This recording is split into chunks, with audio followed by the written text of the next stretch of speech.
Bonjour! You want to write complex sentences in French? First, let's look at simple sentences in the video part 1. Vous êtes prêts? C'est parti!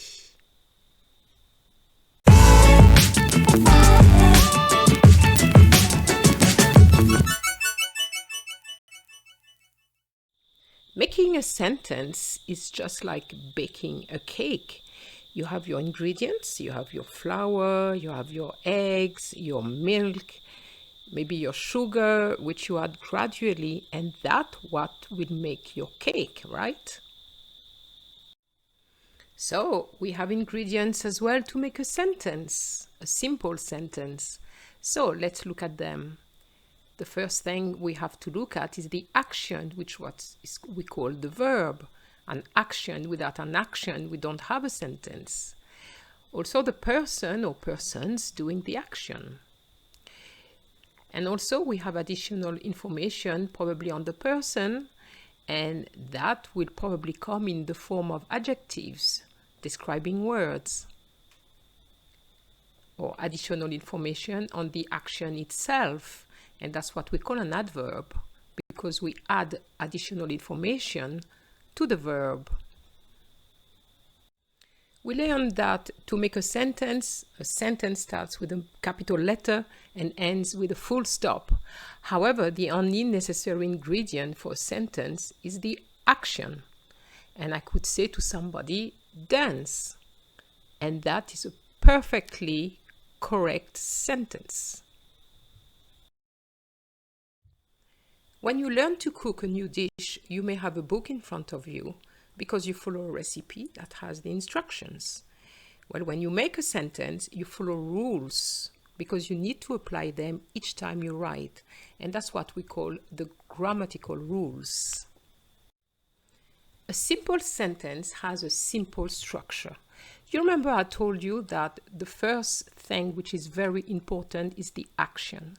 So we need to know what the action is going to be. Okay, what is our verb? And in this action, I'm going to add as well to be and to have. Even though they are not really actions, but they behave like actions. Because if I say I am a woman, it's still a sentence, and it's a simple sentence, a correct simple sentence. So with the action, we're going to have several things, okay? We're going to have, as I mentioned before, the verb. And the verb is interesting because the verb is going to give you the indication as to when the action is taking place. And that's what we call the tense. And the form you're going to put to your verb is going to depend on the person or persons doing the action. You cannot have an action without a person, right? So then you will look at the person and think, is it one person or more than one person, or is it a male or female? And male or female is important, especially in cases where you have a sentence like she's tired with an adjective. For example, she's tired. You know that tired will need to have a double E, elle est fatiguée, because it's a female. All right? And then, of course, with number 3, you have the additional information, and that will make your simple sentence. So here are 2 examples here. Kyle is writing a letter. So with the action, you have is writing, is doing the action now. So is writing is your present tense, the present continuous more exactly. The person doing it is Kyle. And what is he writing? A letter. So that is a proper simple sentence.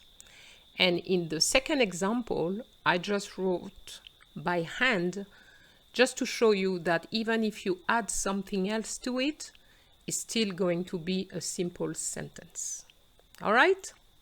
And here I also use the past tense to show you that even if you have the past tense, it doesn't make it complex. Okay? You will find that we use a lot of simple sentences when we introduce ourselves. You would start by saying je m'appelle, my name is, I live, j'habite à, and then you give your age, maybe your profession, and so on. And these are very short sentences, but they're also simple sentences. So, when we write sentences in French and English, are there any differences we can think of? Can you think of any? Well, the first one is the idea of the gender. The concept of the gender is very important in French. You have a masculine and feminine gender, which is going to impact your writing, okay? And then you have the word order, which you would have with adjectives, object pronouns, and so on. So for example, if you want to say a blue sky, you will have to remember that it's not a blue sky, but a sky blue, and that will give you un ciel bleu.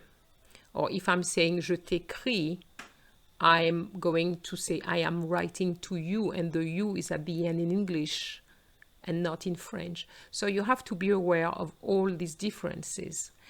But I have mentioned them in one video, which is called Tips to Improve Your French Writing Skills, the right word order in French. You need to really watch this video to see the differences in the word order. That will help you to improve your making of sentences, especially short sentences.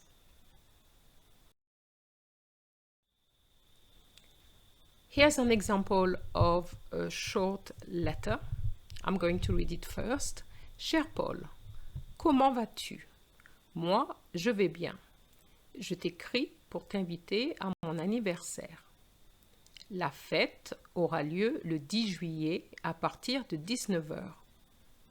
Nous avons loué la salle des fêtes de la ville. Tu peux venir avec Viviane. Il y aura beaucoup à boire et à manger. N'oublie pas mon cadeau. J'attends ta réponse avec impatience. So, these are short sentences, and as you can see, this letter doesn't flow really well because some ideas could have been linked into a complex sentence, and there's no connectors to move from one idea to another. So in part 2, we will look at how to change this letter using some complex sentences. And you will see that it's not difficult, you do it already, but it's good for you to see the difference between simple sentences and complex sentences. Another example, like a story in the past. Hier, je suis allée au marché, il y avait beaucoup de monde, j'ai acheté des fruits et des légumes, and so on and so forth. You can see that I have used two tenses. First, je suis allée, j'ai acheté is the passé composé, but I also added il y avait, which is the imperfect. What I'm trying to say here is that it doesn't matter, you can mix tenses, but mixing tenses will not make a simple sentence complex, all right? Because a simple sentence can just stand on its own. And that's what we called independent clauses. And it's important to understand that concept of independent clauses when we will be talking about complex sentences. So don't forget some of the vocabulary when you want to say when the action is taking place or took place or will take place. Remember those vocabulary. Aujourd'hui, today, hier, yesterday, la semaine prochaine, next week, la semaine dernière, last week, dans 2 semaines, in 2 weeks' time. I find that students tend to forget this simple vocabulary. And remember, present, past, future, you must know these tenses. I know it's a lot to remember in terms of conjugation, but you can't write a letter or a little passage without using those tenses. Okay? I hope you enjoyed this video, and next week will be all about complex sentences, and this will help you to get better grades in your French exams. So please like the video if you enjoyed it, and I see you next week. Au revoir!